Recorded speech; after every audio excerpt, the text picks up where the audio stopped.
ಕೇವಲ ಒಂದು ಸಮುದಾಯವನ್ನು ಓಲೈಕೆ ಮಾಡೋದಕ್ಕಾಗಿ, ಅವರ ವೋಟ್ ಬ್ಯಾಂಕಿಗಾಗಿ ಇವತ್ತು ಬಹು ಸಮಾಜವನ್ನ ನೀರು 135 ಸೀಟ್ ಗೆದ್ದಿದ್ರೆ ಕೇವಲ ಮುಸಲ್ಮಾನ ಜನಾಂಗದಿಂದ ಗೆದ್ದಿಲ್ಲ. ನೀವು ಹಿಂದೂಗಳು ವೋಟ್ ಹಾಕಿದ್ದಾರೆ, ಅವ್ರಿಗೆ ಯಾರು ರಕ್ಷಣೆ ಕೊಡ್ತಾರೆ?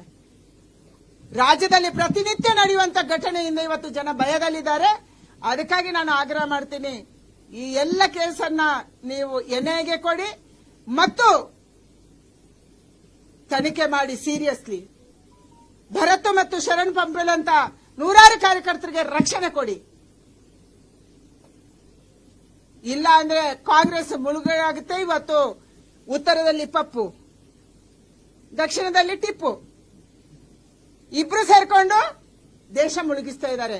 ಒಬ್ರು ಪಾಕಿಸ್ತಾನದ ಪರ ಮಾತಾಡ್ತಾರೆ, ಇಲ್ಲಿ ಬಂದ್ರೆ ಒಂದು ವರ್ಗದ ಪರ ಮಾತಾಡ್ತಾರೆ. 4% ರಿಸರ್ವೇಶನ್ ಕೊಟ್ರಿ, ಅವರಿಗೆ ಓಲೈಕೆ ಮಾಡಿದ್ರಿ, ವಿಧಾನಸೌಧದಲ್ಲಿ ಜಿಂದಾಬಾದ್ ಅಂತ ಹೇಳಿದ್ರು, ಏನು ನಿಮ್ಗೆ ಅನ್ನಿಸ್ಲಿಲ್ಲ. ಯಾರ ಮೇಲೆ ಕ್ರಮ ಕೈಗೊಳ್ಳಲ್ಲ. ಯಾರೋ ಪಾಕಿಸ್ತಾನ ಧ್ವಜ ಹಾರಿಸ್ತಾರೆ, ಅದಕ್ಕೇನು ಮಾತಾಡಲ್ಲ.